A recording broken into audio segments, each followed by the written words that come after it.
Bonjour et merci de regarder cette vidéo.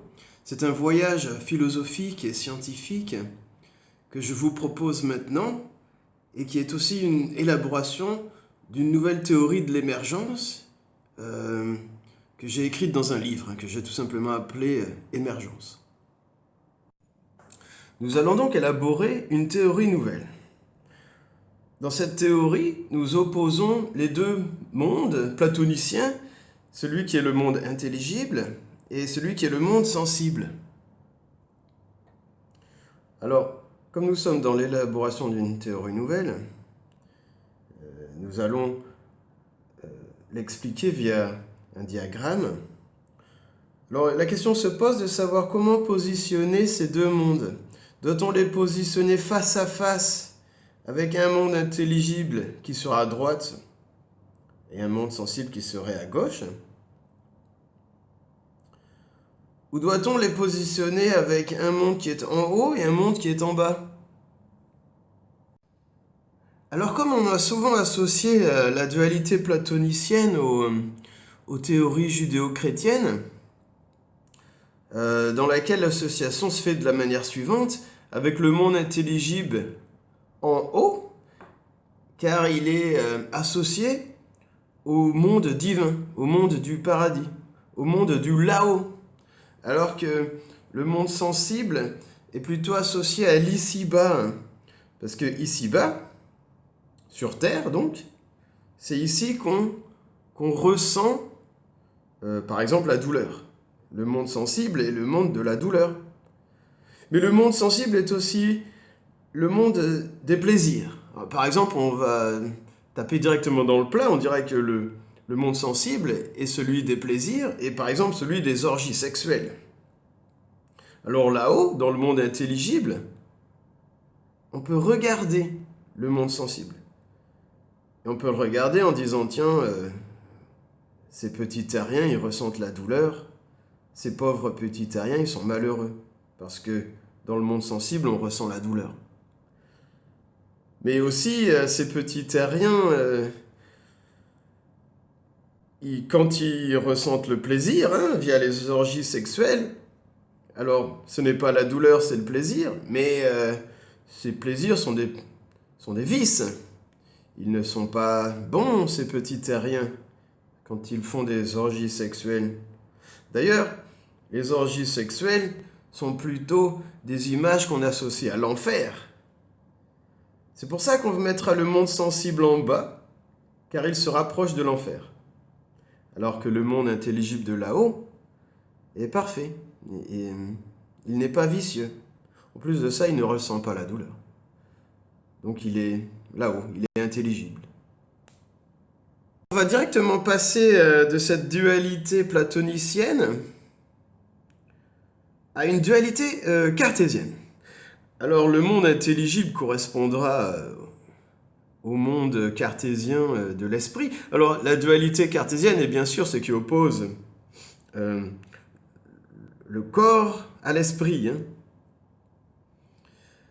Et donc, dans le passage d'une dualité platonicienne à une dualité cartésienne s'exprime par un agrandissement de la séparation. La séparation cartésienne de l'esprit et du corps est d'autant plus profonde. C'est un mur infranchissable qu'il existe entre l'esprit et le corps. Alors dans le monde sensible de Platon, qui se transforme dans cette vision cartésienne en un corps. Donc le monde sensible est dans la dualité cartésienne représenté par notre corps. Mais Descartes dit que notre corps n'est qu'un homme-machine, qui ne fait que subir les lois de la mécanique, les lois physiques. Alors le monde sensible cartésien, qui est symbolisé par notre corps, est cependant quand même dirigé par quelque chose qui se trouve de l'autre côté de ce mur soi-disant infranchissable, l'esprit. Alors c'est l'esprit qui est le principe actif, car c'est lui qui dirige le corps. L'esprit dirige le corps. D'ailleurs, grammaticalement, on utilisera une phrase à la forme active. L'esprit dirige le corps, et à l'inverse, le corps, le principe passif, est dirigé par l'esprit. Donc grammaticalement, on utilisera la forme donc passive. Donc, on va passer directement à Kant. Alors, pour Kant, la réalité, donc le monde sensible platonicien, et le corps matériel du cartésien, l'homme-machine donc, est celui qui perçoit les choses. Le monde sensible, symbolisé par l'homme-machine, est aussi, selon Kant, celui qui utilise ses sens, de manière empirique, pour comprendre le monde. Et donc cette compréhension du monde, celle qui est faite par l'esprit cartésien ou celle qui se trouve dans le monde intelligible de Platon, c'est là que se trouve donc la compréhension du monde. Mais cette compréhension du monde augmente grâce au sens.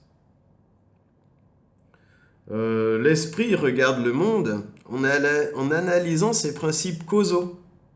Et c'est comme ça que l'esprit élargit son savoir. Par exemple, l'exemple que donne Kant, c'est celui de la pierre qui se réchauffe au soleil.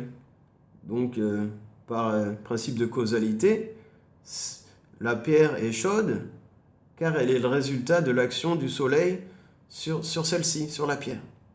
Et donc, l'esprit qui se trouve dans le corps apprend et donc s'élargit grâce à la compréhension du monde sensible qui l'entoure.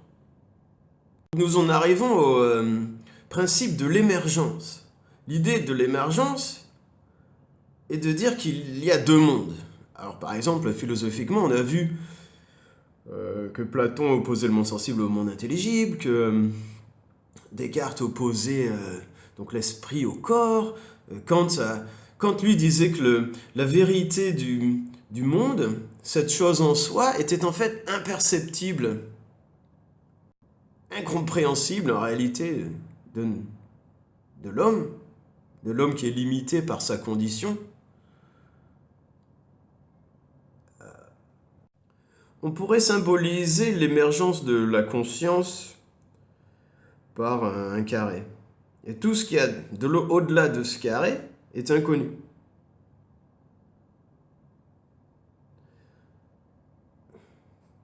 L'homme est donc limité par sa condition humaine, par ses sens. En fait, quand on regarde l'horizon, la limite de notre compréhension du monde est la limite de l'horizon. La limite temporelle de notre compréhension du monde est le fait qu'on se trouve au moment présent, et on peut imaginer le futur, mais on n'en connaît pas les réalités subtiles du futur.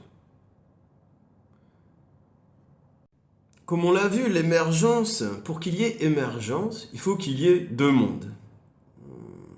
Théoriquement, on dirait que les deux mondes sont le monde connu et le monde inconnu.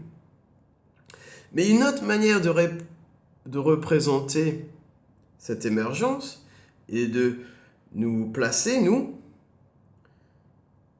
au milieu, en fait, de ces deux mondes. Et en fait, il n'y aurait pas un monde connu et un monde inconnu, mais il y aurait tout au moins deux mondes inconnus qui nous entourent. Mais en fait, la réalité serait plutôt de dire qu'on est entouré globalement par un monde inconnu qui nous entoure à 360 degrés. Le monde inconnu intérieur est celui qui est microscopique. On peut se regarder nous-mêmes, mais ce qu'on voit, c'est notre peau qui entoure nos os, nos muscles et notre système nerveux.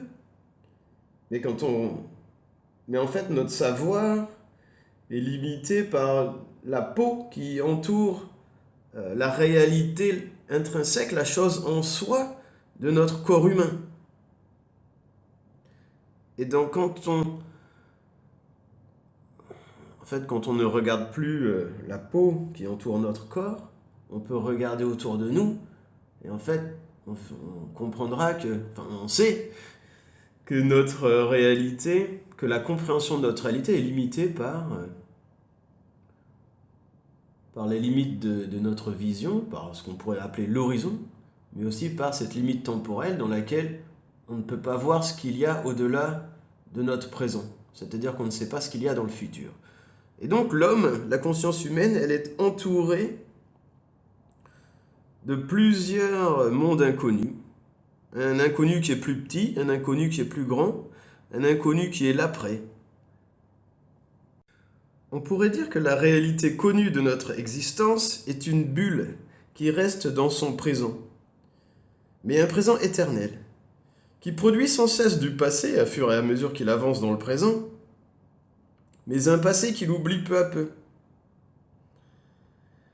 Et à l'inverse de la mémoire qui choisit de quoi se souvenir, et qui remplit au fur et à mesure que notre bulle avance un petit peu plus son savoir, mais un savoir filtré, notre réalité est limitée par tout ce qu'on ne connaît pas. Donc, la réalité inconnue de notre existence entoure cette bulle, dont la limite est l'horizon, le microscopique, mais aussi l'au-delà temporel, le futur. Mais cette bulle de la conscience humaine avance dans le temps, et son but est d'agrandir sa compréhension du monde.